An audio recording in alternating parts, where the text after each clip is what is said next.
And the reason that I have you shaking each other's hand in this room, because when you leave here, the goal is to be unified. When you leave here, the goal is have new relationships and have new contacts. When you leave here, the goal is to have one dream, one vision. And as you're looking at where you want to go, one team. As you're looking at what it is you want to achieve, one determined effort to begin to spread the word about these products, using the products ourselves to demonstrate that we are the message that we bring, and have the vision that it's done. Let us say together, it's done. Serena Williams is a young lady I really admire, and she blew my mind at the French Open when she won. She accepted the award in French. During the time she was practicing with her trainer to win, she also had a tutor teaching her how to speak French fluently, because she said, I'm going to win this. All victories take place twice, first in the mind and then in the without. And that's what I want you to do right now. I want you to think about who you have to be. Because who you've been, Einstein said, the thinking that has brought me this far has created some problems that this thinking can't solve. That in order for this to be an explosive year for you, in order for your business to grow by leaps and bounds, you have to be a different person. You have to die to who you are now to give birth to who you must become.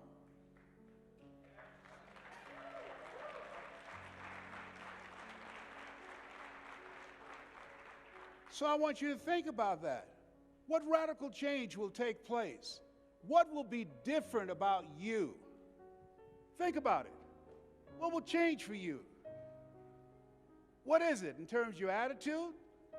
In terms of the number of people that you talk to? In terms of your conviction? In terms of how you organize yourself?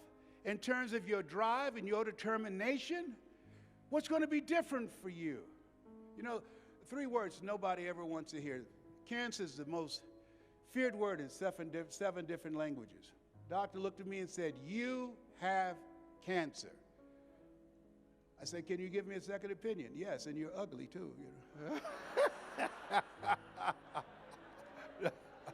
I have problems. You know what I mean? My medication wearing off now. All right. So I had to change my eating habits. I go for a walk every day for that time now. I thank God. My immune system is powerful. It produces powerful white blood cells that kill quickly and permanently every renegade cancer cell that's in my body. I thank God I am healed. Every day I walk.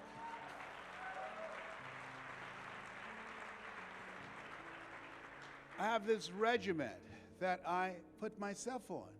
Winning is a regimen. It's a routine that you get involved in. I have a habit of reading 30 to 40 pages of something positive every day.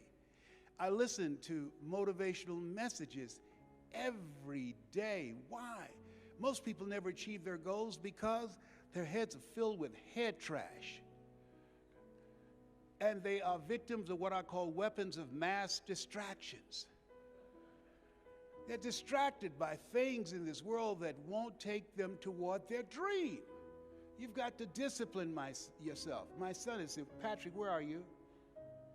Where are you? My son is here. One of my sons always travel with me. There he is over there. Give him a round of applause, period.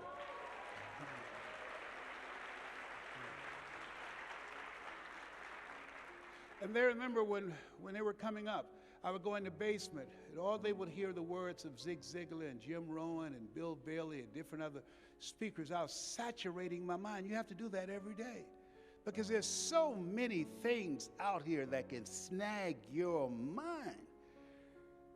And your mind, be ye not conformed to this world, be ye transformed by the renewing of your mind.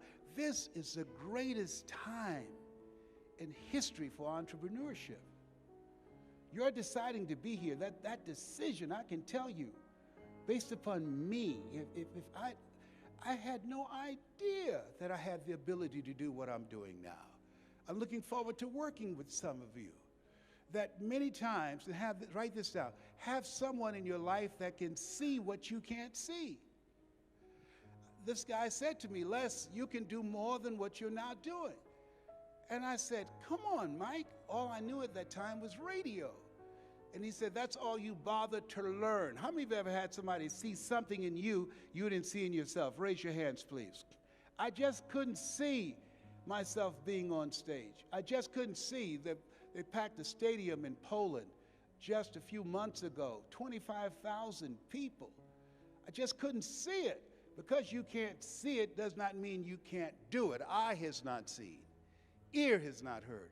What's important is that you challenge yourself with these collaborative, achievement-driven, supportive relationships, reading and listening on a regular basis, working toward your dreams relentlessly. Things are going to happen. You're going to get a breakthrough. Things are going to happen for you. I'm telling you what I know. I'm telling you, you're listening to someone who used to change his voice when creditors called the house. I'm sorry, mister, but Les Brown is not here. You sound like Les Brown. Don't you go there, big boy. I used to hide my car so creditors couldn't find it. You can't do that with GPS. I think that ought to be against the law. Oh my God. When I have money, I feel better. All in my body. I don't even need my medication.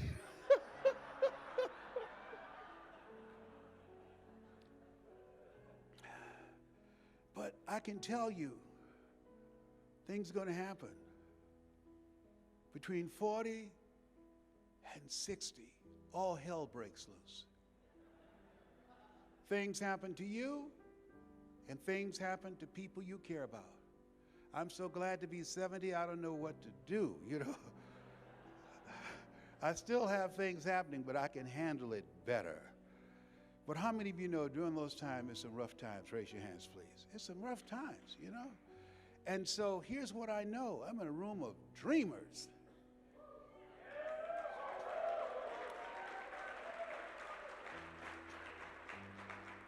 Write this down. Bring your energy level up. Yes. You can't be like everybody else. You have to bring your energy level up.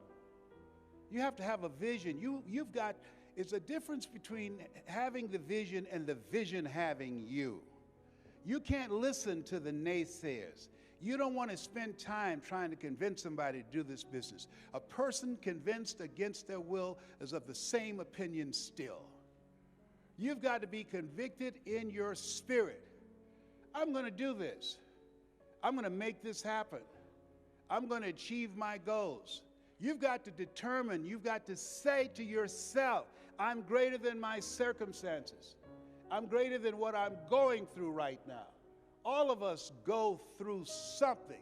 It's called life. It's called stuff. Charles Udall said in life, you will always be faced with a series of God-ordained opportunities, brilliantly disguised as problems and challenges. And so when something happens to you, see it as a God-ordained opportunity. See it as something that's testing you. Let us say together, no test, no testimony. Yeah, you're going to have some tests in life, and so you want to have a testimony. Here's something else. Write this down. Develop the skill to tell your story. Your story is very important. It's very important. I start out at the top, telling you my story. The two women responsible for me being here. One gave me life. One gave me love. God took me out of my biological mother's womb and placed me in the heart of my adopted mother. I was born in an abandoned building on a floor. I was labeled educable, mentally retarded. I told you these things. Why? Your story is important for this reason. Number one, for confidence. Write this down. For confidence, for trust, and connectedness. Because when you're talking to people about the business, a lot of people advance talking about the business. No, you're talking about the business. You are the business. People are looking at you. Who are you? What do you have? And why should I care? So in a very concise way, you want to give them an idea of who you are so they can feel comfortable with you. And don't tell them the whole story, everything. We don't need to hear all of it, all right? I've got a session I'm going to share with some people, techniques on that. But it's about establishing a level of rapport. How many of you know that's important? Raise your hands, please. People do business with people they know, like, and trust. Who are you? What do you have? And why should I care? In the course of telling the story, what you're doing is, and write this down, you distract, dispute, and inspire. How people live their lives is a result of the story they believe about themselves. The story they believe is, in order for me to make it, I got to go to college, graduate, get a degree, and get a job, work for 40 years, and retire. How many of you know that story is over? Raise your hands, please. So there's a new story that you're going to bring them. And this story is out of your story. Your story now will supplant, will override their story that creates a new possibility.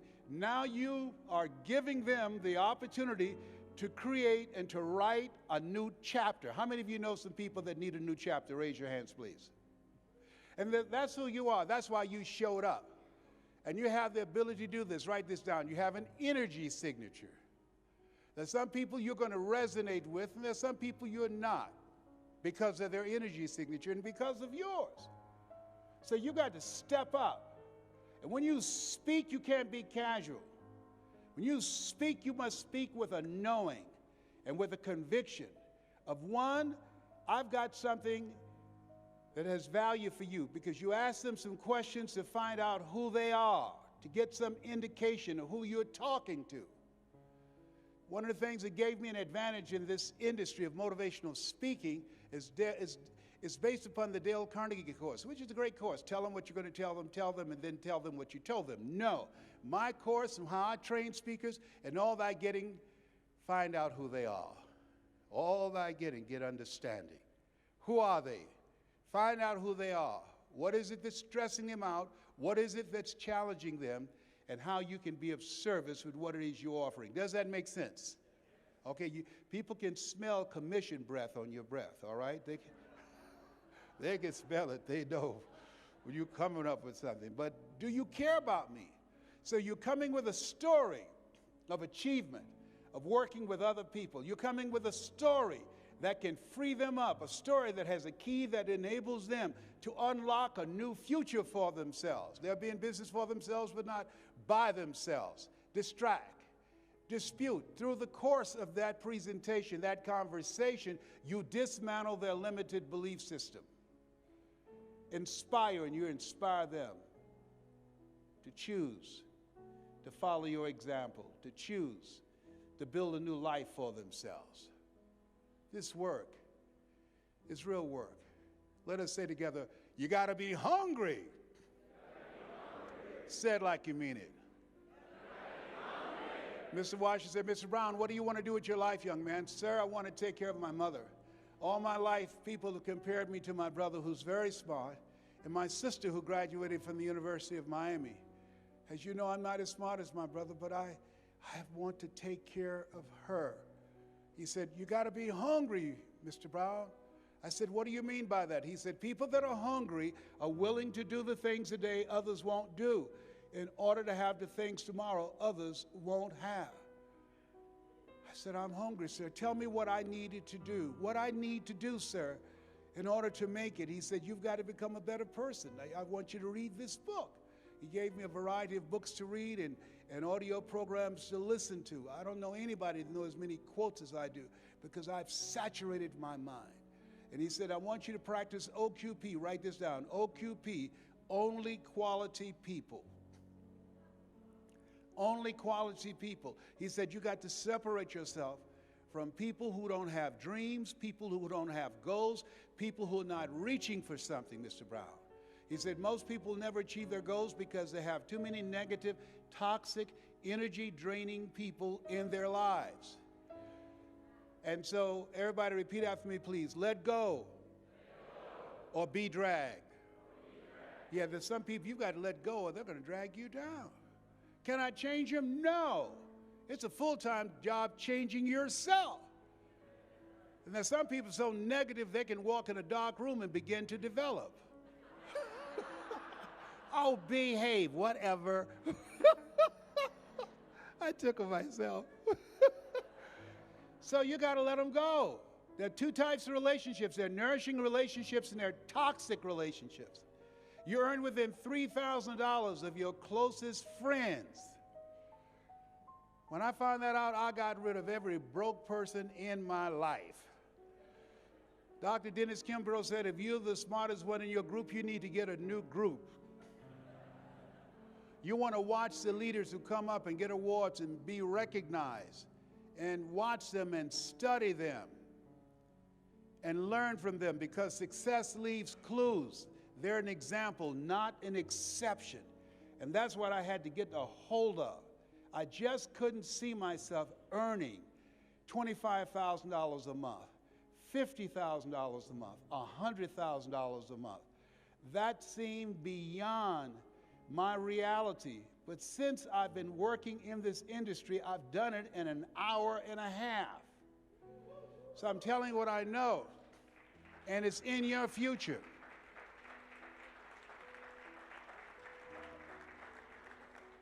You have greatness in you. You have the ability to do it. And you have to step outside of the story that you now believe in yourself. And you have to create a new story, a new vision. And you have to say it to yourself all the time. I had to say it to myself when I wake up in the morning. I have to say to myself, I am destined for success. I am destined to make cancer history in my life. I am destined. I used to take 12 to 15 pain pills a day. I'm now down to 2 because of what I'm telling you, that I don't have to continue to reach for this. I've been working on my mind because, you know, if you don't have one thing, you're going to have something else. How many of you know that to be the truth? You know, I'm telling you, if it ain't one thing, it's another. You're doing well in the business, then the kids go crazy. Come on, give me a break. Somebody said, tell the truth and shame the devil. I'm telling you. You know, you either in life, you either in a problem, just left one, or headed toward one. I said, God, can you just help me? Just let me catch my breath for a moment. You know what I mean? I don't know. You said, well, you know, why? Don't ask why are these things happening to me. Why not you? Who would you suggest? I got some names for him, I tell you. Oh, my God. When I was first diagnosed with cancer, I was praying so hard. I used to pray in bed. Then I started getting on my knees after they told me that I had prostate cancer. I got on my knees. And then they said my PSA was 2,400. Then I started laying on the floor. I said, Lord, if you help me get through this, I'll increase my tithes by 35%. He said, you said that before. I said, I know. But I mean, I was called on Jesus, Yahweh, Melchizedek, Heavenly Father. I mean, you name it. I was chanting Nomi Yoho Renge Kyo. I was calling everybody. Sleeping with the Bible, the Quran. I don't know everybody. One time I was praying so hard I had to stop. I was crying. I just started laughing. You look like God was saying, you ought to be ashamed of yourself. How many know you become very spiritual when you're in a tight spot? Raise your hand. Oh, my God. I'm just being honest with you. I'm turning red as I talk about it, but you can't see it.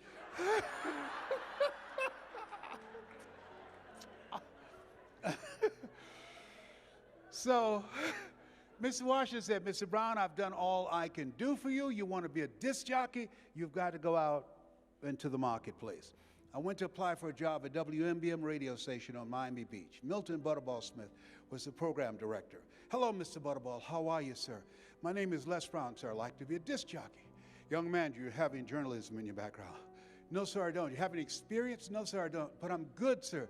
I practice, I visualize myself being on radio. Let me audition for you, sir. I just need a shot. He said, no, I don't have any job for you. How many have been rejected? Raise your hands, please. I was devastated with rejection. I went back and I said, Mr. Washington, they said no. He said, don't take it personally. Most people are so negative, they have to say no 7 times before they say yes. He said, you got to be hungry Go back again. So I went back again. Hello, Mr. Butterball. How are you, sir? My name is Les Brown, sir. I'd like to be a disc jockey. He said, I know what your name is. Weren't you here yesterday? I said, yes, sir. Didn't I tell you no yesterday? I said, yes, sir. Then why are you back today? I said, well, sir, I didn't know whether or not somebody was laid off or somebody was fired, sir.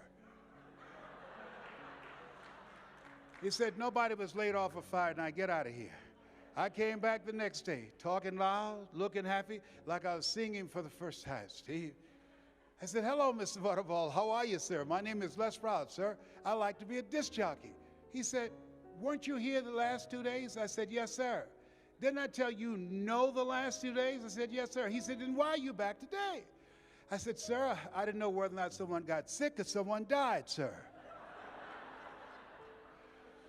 He said, no one got sick or died. No one was laid off or fired. Now, don't you come back here again. I came back the next day, talking loud, looking happy, Aaron, like I was singing for the first time. I said, hello, Mr. Butterball. How are you? He looked at me with rage. He says, go get me some coffee. I said, yes, sir.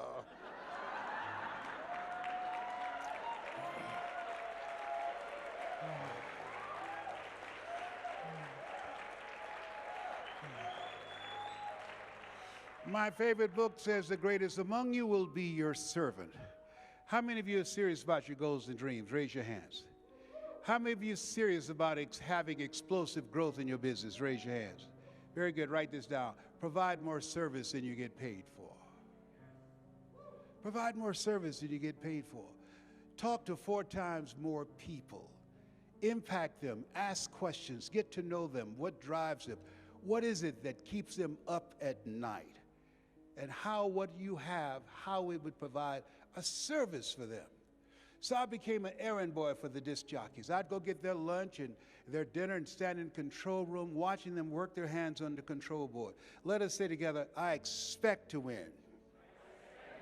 I expect to grow my business. I expect to attract more people. I expect to increase my retention. And so on the weekend, the disc jockeys would come out to the parking lot and their cars be waxed and clean inside out. They said, hey, who did this? I did, sir. How much you charge, young man? Oh, nothing, sir. I just wanted to help out. Write this down. Give before you ask. Yes, I was giving service before I asked what I wanted them to become a part of. And that was my dream of becoming a disc jockey. And so they said, hey, Donna Ross and the Supremes are coming to town, the Four Tops and the Temptations. Here are my car keys. Pick them up and take them to the Fontainebleau Hotel on Miami Beach. Thank you, sir. Be my pleasure, sir, to accommodate you. I would drive them all over Miami Beach in the disc jockeys' big, long Cadillacs. I didn't have any driver's license, but I was driving like I had some.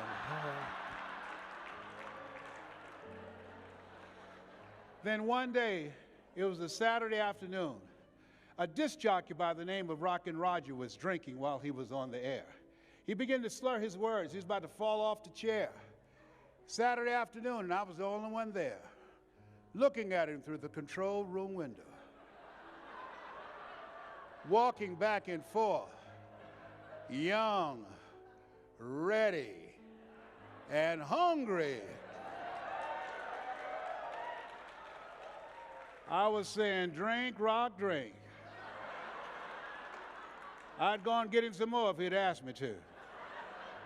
Then pretty soon the phone rang. It was a general manager and I answered the phone. I said, hello? He said, young boy, this is Mr. Klein. I said, I know.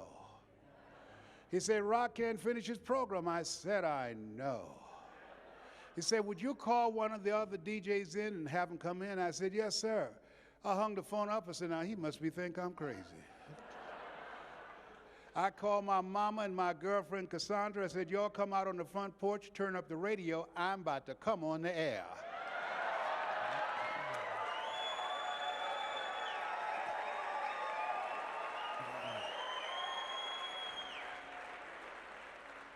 I waited for about 20 minutes, and I called him back and said, Mr. Klein, I can't find nobody. He said, young boy, you know how to work the controls? I said, yes, sir. He said, you go in there and don't you say nothing here. I said, yes, sir. I couldn't wait to get old Rock out of the way. I said, look out, this is me, LB Triple P. Les Brown, your platter playing papa. There were none before me, and there will be none after me. Therefore, that makes me the one and only. Young and single and love to mingle, certified, bona fide, indubitably qualified to bring you satisfaction and a whole lot of action. Look out, baby, I'm your love man. I was hungry.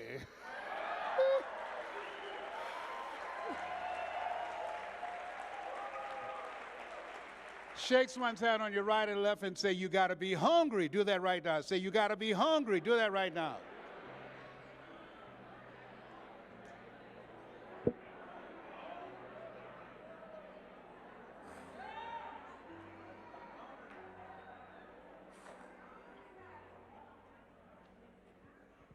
People that are hungry believe if you do what is easy, your life will be hard. But if you do what is hard, your life will be easy. People that are hungry believe always strive to get on top in life because it's the bottom that's overcrowded. People that are hungry are persistent, they're patient, they're unstoppable. People that are hungry are willing to do the things that others won't do in order to have the things tomorrow others won't have. People that are hungry live a life of zero excuses. People that are hungry know that if you want to build something, you must have the will to do it. How many of you have the will? Raise your hands, please. Ladies and gentlemen, there's no accident that you're here. And this is a time for you to reflect. Some of you couldn't afford to be here, and yet and still in your heart of hearts you felt you couldn't afford not to be here.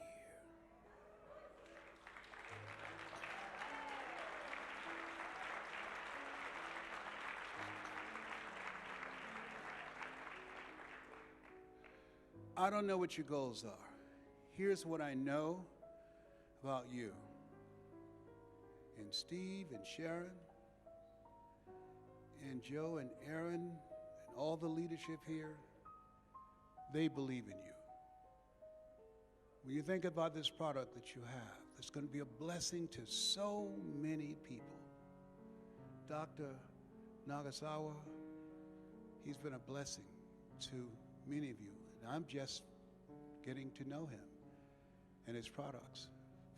And I have no qualms in saying that because of people like him and his vision, I'm standing here. And I'm grateful.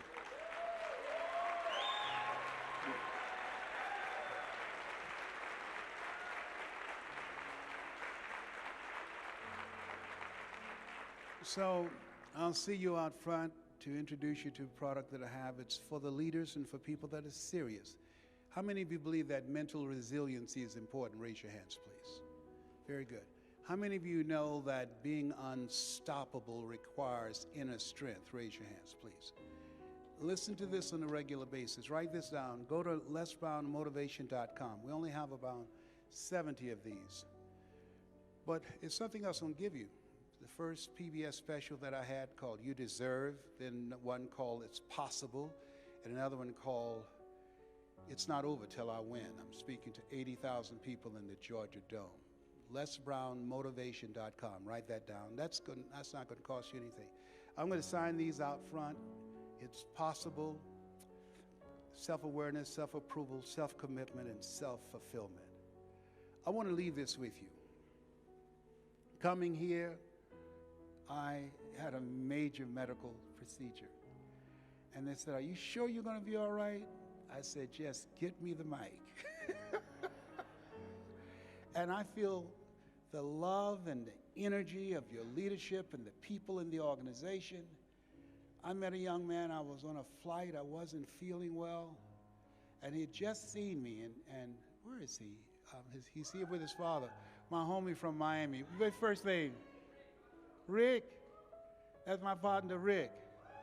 Yeah, give Rick a round of applause. Yeah. So I was in and out of sleepiness, but I was feeling so uncomfortable, and he kept coming back. He said, "Mr. Brown." I said, "Yes." "Are you all right?" I said, "Yes." "Can I get anything for you?" I said, "No, I'm fine, but thank you so much for caring." Then when the plane landed, before I can get up, he came up and got my luggage down.